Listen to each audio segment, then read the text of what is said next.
Hey, it's Kurt here. I wanted to talk a little bit about the FDD. So if you're watching this video, there's a good chance that you're about to get our FDD, which stands for Federal Disclosure Document. The premise of this whole thing is that you would be making an investment, right? And so we have to make sure, as the person who created the thing you're investing in, that you have full knowledge of it, everything that we could possibly tell you. So there's no like strings or hidden or anything like that, right?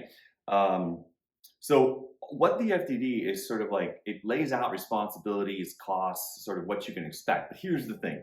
When you first open it up, it's like 200 pages. It's crazy, right? And here's what I'll tell you. A large portion of it are these like state addendums. So that this New Jersey, Florida, whatever the case may be, they have a requirement that we have to include in there. So if you're not in one of those states, of course, none of that applies to you. So first off, the FDD really comes in two different sections. So the first section is going to have 23 items, which I'm going to run through in a second here.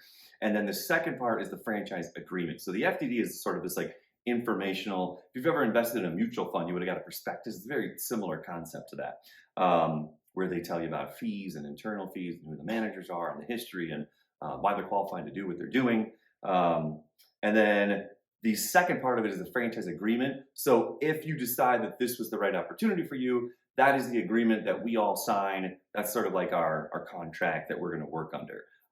So the other thing to think about the franchise agreement is it's kind of like a prenup for business, right? It's like, hey, these are the conditions that we're all going to work under. Hopefully nothing ever goes sideways, but if it does, these are kind of the rules we're going to follow if there's ever a problem down the road.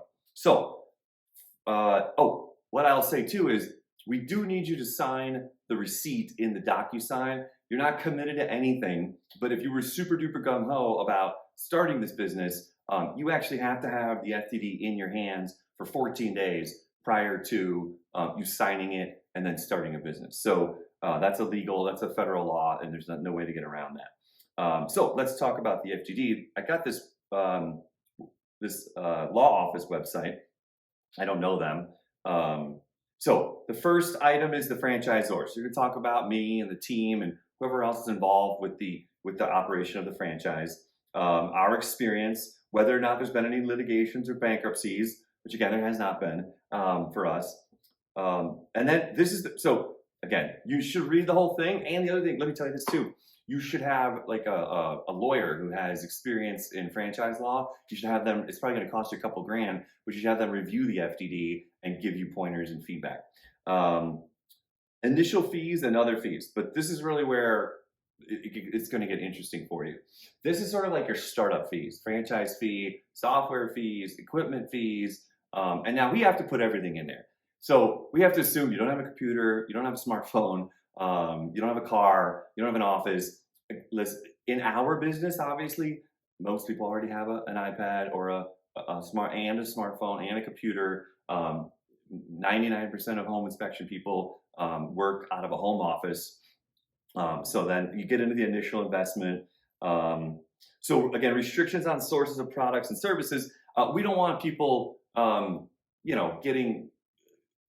going over here and over there, like, because we don't have any control over the quality of that kind of stuff. So you can't take our templates as an example and then go use a different software company because we can only manage one software company. So then it talks about what your obligations are, if there's any franchising available, and then basically the franchisor's assistance, advertising, computer system training. So what I want to show you here is I want to just give you, this is in Dropbox. By the time you're watching this, this will probably all be on the website. But basically what we have here is like if you go to, so the first thing you would go through is like inspection training, right? Because you got to learn how to become an inspector.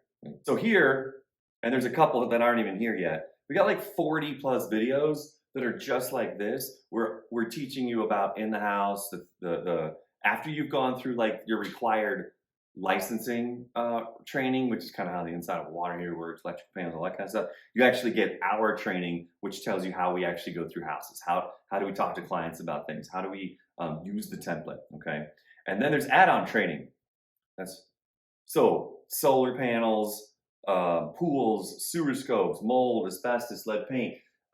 You won't be doing all of this stuff initially, but there's enough here where you'll learn so much that you'll be able to talk about everything. Each state has different requirements for lead paint testing, mold testing, and sometimes you can get away with stuff. Sometimes the state doesn't have any licensing, but obviously the first thing you have to do is meet your state's minimum requirements with whatever their license is. But at a bare minimum, you'll have gone through all this, so you can inspect solar panels, you can inspect pools if you have a lot of pools around your community. You'll know about sewer scopes. And then there's other things, but you'll at least have all the talking points so that when you stand up in front of people, look, I would tell you that like at sewer scopes, for example, you probably don't want to be in the poop business, right? The camera's $12,000. You're digging through the sewer line, so we'll teach you how to basically find a sewer scope company around you, and you'll offer it as a service, but they will be your vendor and they will go out and actually do the work for you. And again, all of that is streamlined, built into the reports and all that kind of stuff. Some more training here. We have training in the office. Let's see here. Yeah, this is like how to use our backend software. Again, I don't want to go too deep here, but I do want you to see that this is all handled. We actually have, there's only a couple here right now. I'm editing these as we speak. We have lots of, basically, we have video of us doing walkthrough summaries, or actually, they're all me, doing walkthrough summaries. So you can kind of see how the things we do the exact same way every single time, like talk about the report, the color coding, and the videos, and then we walk them around the house, and you'll hear exactly how we talk about our findings, good houses, bad houses, old houses, new houses, whatever the case may be. So there's lots of those too. Then we got sales and marketing training, social media training, business owner training. This is things like owning a business versus owning your job. Let's see here. Business isn't what you think it is. That's one of our favorite ones. Again, so that when the FDD refers to that and the training, that's what it's talking about. Moved on me a little bit here. Then we talk about trademarks, copyrights, proprietary information.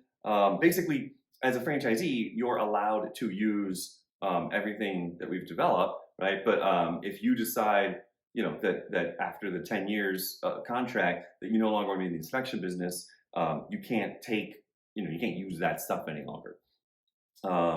Restrictions on what you could sell. Just like at a McDonald's, they don't sell corn on the cob, right? You can't go out and start selling like, pool repairs under the franchise name.